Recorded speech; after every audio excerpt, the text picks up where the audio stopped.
Assalamualaikum warahmatullahi wabarakatuh. Teman-teman jurnalis yang saya hormati, baru saja Komisi 11 DPR RI mengadakan rapat internal, diawali dengan rapat pimpinan, yaitu pimpinan Komisi 11 bersama pimpinan Poksi-Poksi dari 8 Poksi lengkap hadir dan pimpinan juga lengkap hadir. Telah dilakukan kemudian kesepakatan melalui proses musyawarah mufakat dan kemudian dimasukkan dalam rapat internal di Komisi 11 bahwa diputuskan yang menjadi Deputi Gubernur Bank Indonesia pengganti Bapak Yuda Agung yang mengundurkan diri adalah Bapak Thomas A.M. Jiwandono. Dan hari ini kita sepakati dalam diputuskan bersama menjadi keputusan Komisi 11 di rapat internal dan nanti akan dibawa ke paripurna DPR RI untuk disahkan dalam rapat paripurna besok. Pak, pertimbangannya apa? Pak Thomas mengambil keputusan tersebut, Pak? Lebih dari setengah jam lah kita ambil keputusan. Pertimbangannya apa, Pak? Pertimbangannya bahwa Bapak Thomas adalah figur yang bisa diterima oleh semua partai politik. Dan figur Bapak Thomas tadi juga menjelaskan dengan sangat bagus soal bagaimana perlunya membangun sinergi antara kebijakan moneter dan kebijakan fiskal sehingga memberikan penguatan terhadap pertumbuhan ekonomi itu seperti apa dan bagaimana membangun agile, katanya kelincahan dalam proses pengambilan keputusan ini. Dan menurut saya memang itu isu yang sedang kuat saat ini, bagaimana membangun sinergi yang saling menguatkan antara monetary policy dan fiscal policy. Pak, tanggapan pro kontra ini gimana Pak? Ini kan karena memang katanya Pak Thomas ini keluarga dari Prabowo, apakah itu mempengaruhi atau seperti apa? Menurut saya itu masing-masing orang mempunyai persepsi. Tapi perlu saya sampaikan bahwa Bank Indonesia itu bekerja berdasarkan undang-undang.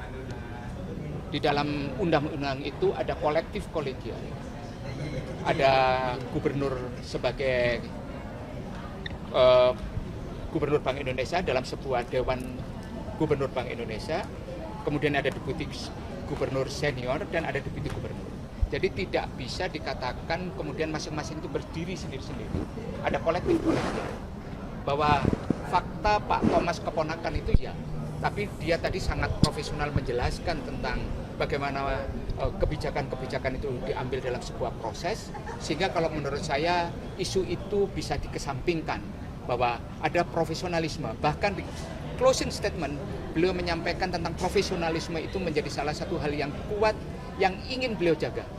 Dan menurut saya itu menjadi sebuah closing statement yang menguatkan posisi profesionalisme seorang Thomas Jiwandono. Pak, paripurnanya kapan, Pak? Besok atau Diagendakan besok jam 10. Pak, seluruh fraksi menerima putusan? Semua secara musyawarah mufakat. Ada catatan Pak? Tidak ada catatan sama sekali. Bahkan banyak catatan-catatan yang masuk justru adalah catatan yang sangat positif. Misalnya Pak? Ya tadi, mengenai komitmen untuk memperkuat profesionalisme, independensi BI, dan sebagainya. Ya Pak, kalau di masyarakat kan beredar bahwa Pak Thomas ini belum ada rekam jejak di moneter begitu ya Pak. Apakah ini mungkin jadi ada kekhawatiran dari Komisi 11 mungkin ke depannya?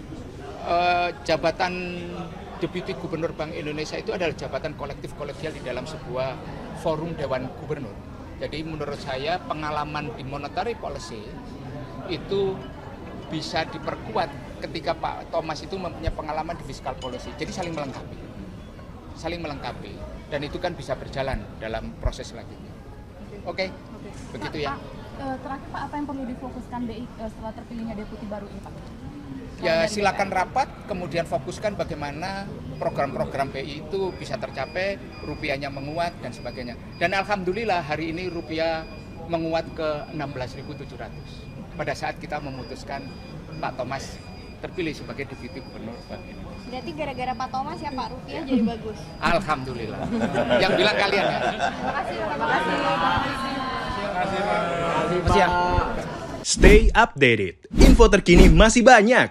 Jangan lupa subscribe, like, dan share YouTube official OKZone. Dan selengkapnya ada di okezone.com.